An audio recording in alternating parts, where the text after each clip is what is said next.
Alrighty, we got some painted parts. I did this Saturday. I did put the tent building up. I rolled it up there right now, but I had it about 55 degrees in here, and I heated up all the parts on the on top of the kerosene heater there before I painted them. The thicker ones, the cast here and the flywheel. Flywheel's black. Pull starter pulley is black. The nut and the holder are black. The tin's all green, the shroud's green, the tank is green. Bracket, everything up here is green, and the straps for the tank are black. I painted the breather black and the gas cap black. So that should be pretty cool when I get it all put together. I painted the block. I have to mask this off and paint the pulley on here black. And other than that, we'll be ready to start assembling. I'm going to probably paint that black, set this out in the sun so that it can dry, and work on the head, polishing the head up a little bit, and the brass elbow here, and get that polished up if I can. And then maybe the paint will be dry and we can assemble it and see what it looks like. So stay tuned. Well, she's starting to look like an engine again. Pieces are going back together. We got the serial tag all polished up and lacquered, so it'll stay nice and shiny. The linkage is on.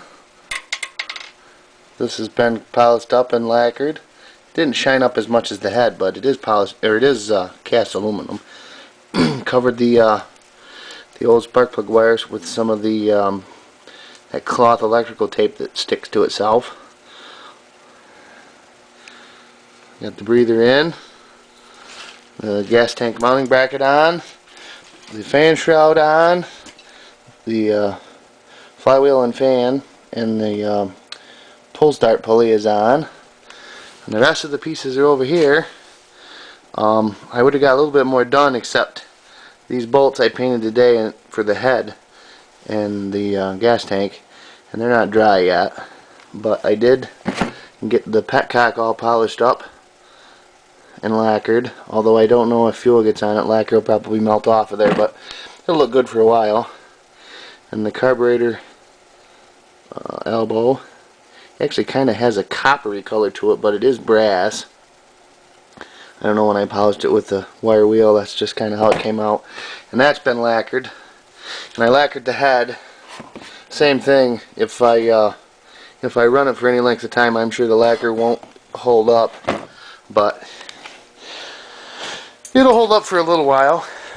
And hopefully tomorrow afternoon when I get out of work, those bolts will be dry. And there's a couple things I got to do yet. I got a couple more small bolts to paint, and there's a flat bracket that goes underneath each one of these holes that bolts the shroud here and here to the head, to these two holes here in the head, and one of those brackets is missing, as well as the bolts. So I'll have to make one of those. It's just a simple flat piece of steel with a couple 1/4-20 holes in it.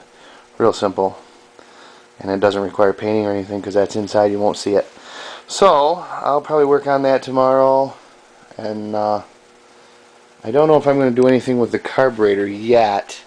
I got to see if I can get a kit for it.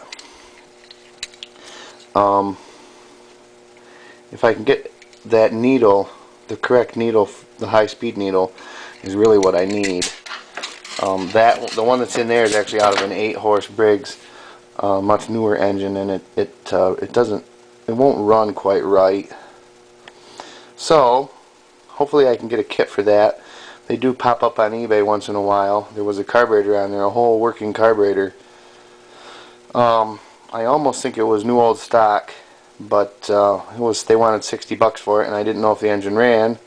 And by the time I got the engine running, the carburetor was gone. So hopefully there'll be another one, or parts for this one will pop up here and get them ordered. But it is coming along. It should make quite a nice display model anyway. Not a museum piece by any means, but sharp enough to show off. So thanks for tuning in, and maybe tomorrow we will finish it up if the bolts get dry tonight, and I'll just have to see how it goes. So thanks again, and see you next video.